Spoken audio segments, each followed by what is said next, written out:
ইলেকশনৰ সময়ত মই ৰাইজক কৈছিলো যে আমাৰ মহিলাসকলৰ মাজত অৰুণোদয় আঁচনিৰ হিতাধিকাৰী আমি বঢ়াব খোজো।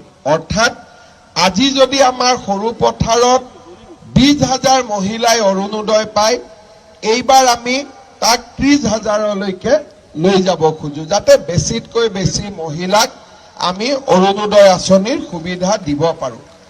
অহা 15 তাৰিখৰ পৰা 28 তাৰিখলৈকে আমাৰ গাঁও সভাসমূহ অনুষ্ঠিত হ'ব আৰু এই গাঁও সভাসমূহত নতুন নতুন অৰুণোদয় হিতাধিকাৰী আমি নিৰ্বাচন কৰিম।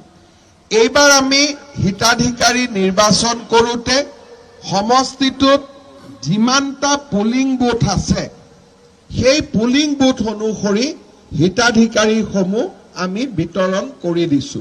মই আই মাতৃসকলক অনুৰোধ কৰিম যে আপোনালোকে যাতে সকলোৱে 15 তাৰিখৰ পৰা 28 তাৰিখলৈকে হ'বলগীয়া এই অৰুণোদয় হিতাধিকাৰী বাছনিৰ সভাত নিজৰ নাম আৰু উপস্থিত থাকে, কাৰণ এইবাৰ যদি নাম বাদ পৰি যায় বিধানসভা নিৰ্বাচনলৈকে দ্বিতীয়বাৰ নাম সোমাবৰ কাৰণে মোৰো দিগদাৰি হ'ব।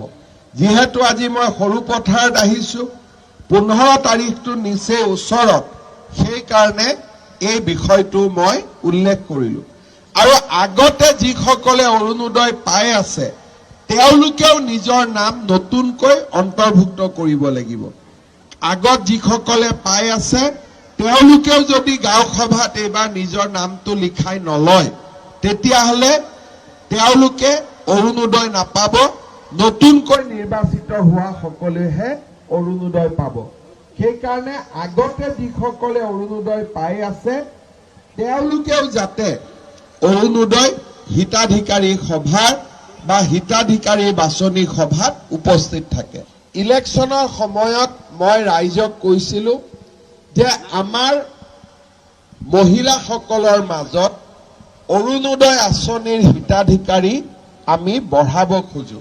অৰ্থাৎ আজি যদি আমাৰ সৰু পথাৰত 20,000 মহিলাই অৰুণোদয় পায়, এইবাৰ আমি তাক 30,000লৈকে লৈ যাব খোজো, যাতে বেছিতকৈ বেছি মহিলাক আমি অৰুণোদয় আঁচনিৰ সুবিধা দিব পাৰো।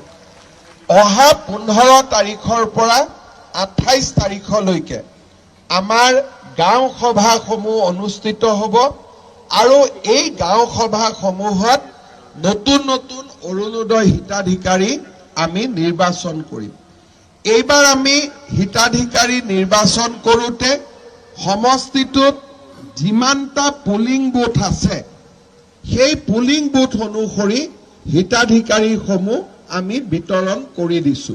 মই আই মাতৃসকলক অনুৰোধ কৰিম যে আপোনালোকে যাতে সকলোৱে 15 তাৰিখৰ পৰা 28 তাৰিখলৈকে হ'বলগীয়া এই অৰুণোদয়